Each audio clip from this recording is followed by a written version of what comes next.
At the humble age of 50 years old, Leo Tolstoy had written two of the greatest novels in human history, both War and Peace and Anna Karenina.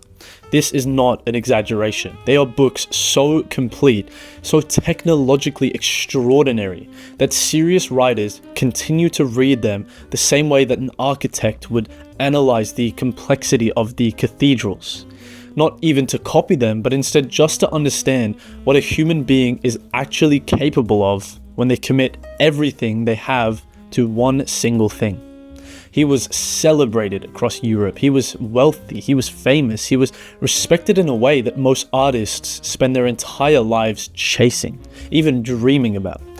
And he sat down and wrote to himself that his life had no meaning.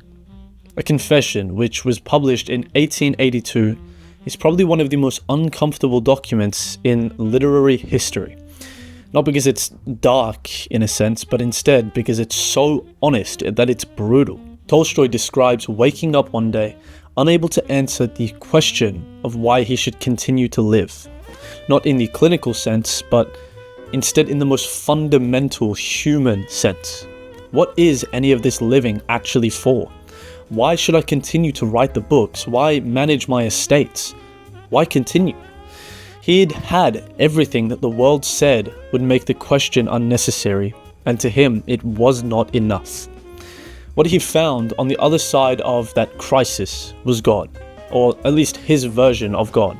Stripped of the Russian Orthodox Church, stripped of its rituals and its institutions, and reduced to something closer to the Sermon or the Mount, taken completely literally. Non-violence, simplicity, and the peasant life as the closest thing to honest living available.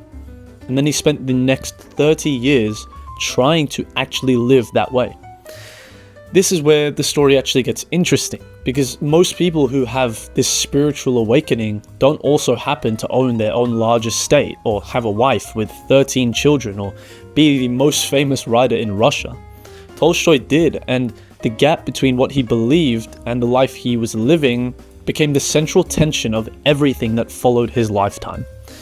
He wanted to give away the copyright or the rights to his books, and his wife, Sophia, refused.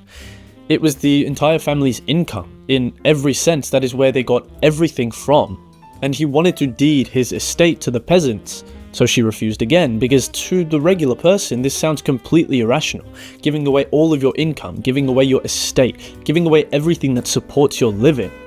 So he decided to dress up as a peasant, work in the fields, make his own shoes, right? All of these things acted as a contradiction of account, playing at poverty while his family maintained the wealth he was trying to renounce was not lost on him or anyone watching. So he wrote about it. He wrote about everything about it. His diaries from this period are a sustained and even unbearable in any sense record of a man trying to close the gap between his beliefs and his life, and then finding it unclosable, like trying to put two magnets together. What he produced in that second half of his life was not nothing. He actually produced The Death of Ivan Ilyich, which is a novella about a man who realizes on his deathbed that he has wasted his life. He has wasted the gift of life given to him. And that novel, the novella, is as technically perfect as almost anything in the first half of his life, the first 50 years. Haji Murat, which he wrote in his 70s, the later stages of his life, and even published post-mortem, is considered by some, if a lot of critics as a matter of fact, as his finest work. And he could not stop being a genius, even once he decided being a genius was besides the point of his living. At 82, he finally left. In the middle of the night in October 1910, he walked out of the Yasanya Polyana. I definitely mispronounced that, but let's move on.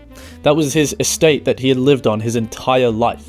It was the estate with his doctors and his daughters, even maybe one of his daughters. It's not properly documented, but he had family there, he had connections, he had a reason to stay. Just the unbearable weight of the contradiction finally becoming too much to stay inside was the thing that made him leave. He got pretty much as far as a small railway station known as Astapovo. He developed pneumonia. He then unfortunately died there 10 days later on a station master's bed. while so many journalists camped outside and his wife stood in the cold, freezing and begging to be let in to see him. Yet he refused. He would not see her. And I think about what it genuinely takes to actually try and live by what you believe every time I hear the story of Leo Tolstoy. Not to have the belief of living in a different way, because that's easy, right? Anyone can believe they want to live this way or that way.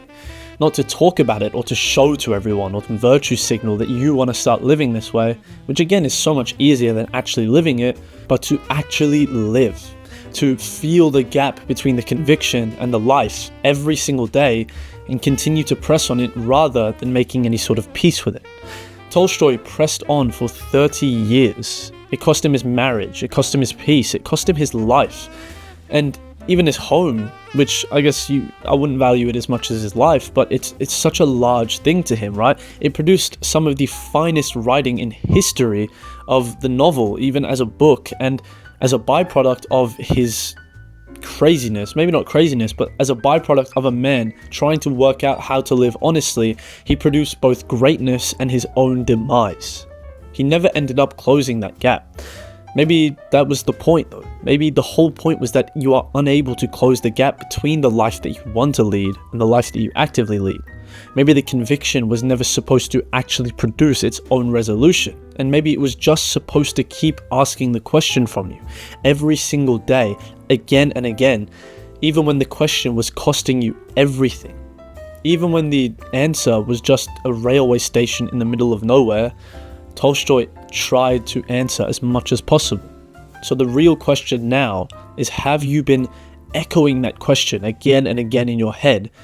And what are you willing to pay to reach the life that you know you must live?